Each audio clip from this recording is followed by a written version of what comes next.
Congress party ने जिस प्रकार का माहौल पूरे भारतवर्ष में बनाने की कोशिश की थी कि ये जो एसआईआर है ये फर्जी है, ये जो स्पेशल इंटेंसिव रिवीजन है यह इलेक्टोरल रोल को उसकी सुचिता के लिए नहीं है, ये भारतीय जनता पार्टी के लिए फायदे के लिए है, यह मसौदा गैर कानूनी है।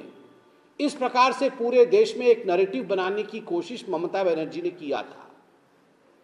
ममता बनर्जी यहां तक विषय को लेकर आई थी कि वो खुद सुप्रीम कोर्ट में एक पिटिशनर के रूप में पिछले हफ्ते उन्होंने अपने आप को प्रस्तुत किया था, खुद उन्होंने दलील रखी थी और उन्होंने कहा था कि एसआईआर के माध्यम से बंगाल के ऊपर अत्याचार हो रहा है। उन्होंने अपील की थी कि एसआईआर को खारिज कर दिया जाए और ये जो अपॉइंटमेंट्स हैं ये गैर कानूनी है। मगर कल सुप्रीम कोर्ट ने जो अपना निर्णय दिया है वो कहीं ना कहीं ममता बनर्जी और तृणमूल कांग्रेस की सरकार जो बंगाल में है उसको एक बहुत बड़ा झटका है। सुप्रीम कोर्ट ने बहुत स्पष्ट रूप से कहा, और मैं पढ़ना चाहूंगा क्योंकि अंग्रेजी में कहा गया है, शब्दशः मैं पढ़ रहा हूं, whatever orders or clarifications required we will issue, but we will not allow any impediment in SIR. This must be understood by all states. Chief justice of India Suryakant ji. अनुवादित करूं तो इसका अर्थ होता है कि सभी स्टेट ये जान ले किसी भी कीमत पर एसआईआर को रोका नहीं जाएगा।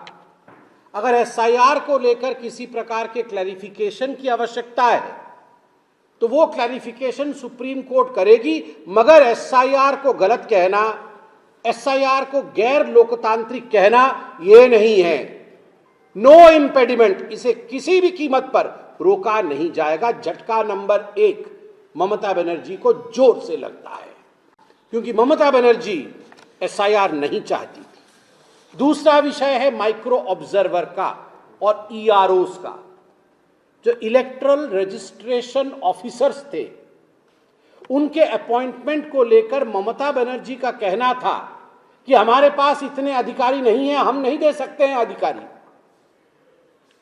कल सुप्रीम कोर्ट ने स्पष्ट शब्दों में कहा कि आज जब मैं खड़ा हूं लगभग 1:30 बजे हैं, आज 5 बजे तक till today 5 PM 8505 group B के अधिकारी अपने डीएम्स को, डिस्ट्रिक्ट मजिस्ट्रेट्स को जाके रिपोर्ट करें और ड्यूटी में ज्वाइन करें।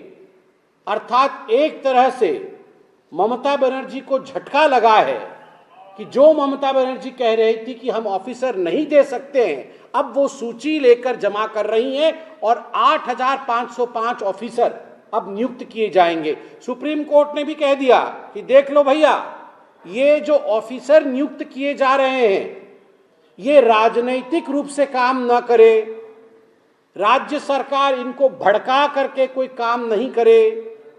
इन सब विषयों पे नजर इलेक्शन कमीशन ऑफ इंडिया रखेगी और इलेक्शन कमीशन ऑफ इंडिया को अगर लगता है कि प्रलोभन के अंतर्गत, डर के अंतर्गत या इनकेपेबिलिटी के अंतर्गत ये ऑफिसर काम कर रहे हैं तो election commission of India directly इनके खिलाफ कड़ी कार्यवाही कर सकती है।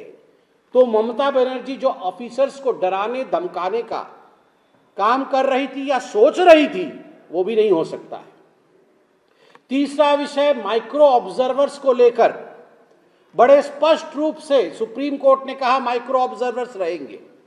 माइक्रो ऑब्जर्वर्स अपने असिस्टेंट रोल में रहेंगे, वो असिस्ट करेंगे और ईआरओस के साथ मिलकर वो काम करेंगे असिस्टिंग रोल में।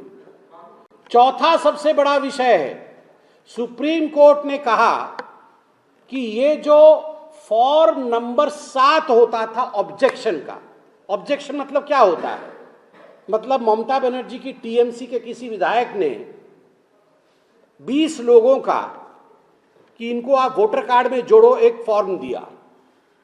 पिताजी की उम्र आपने देखा होगा, पिताजी का उम्र है 25 साल, और बेटे का उम्र है 15 साल, पिताजी का उम्र है 24 साल, बेटे का उम्र है 17 साल, मतलब 5 साल में 6 साल में कोई पिता बन गया है, 10 साल में उसके 5 बच्चे हो गए।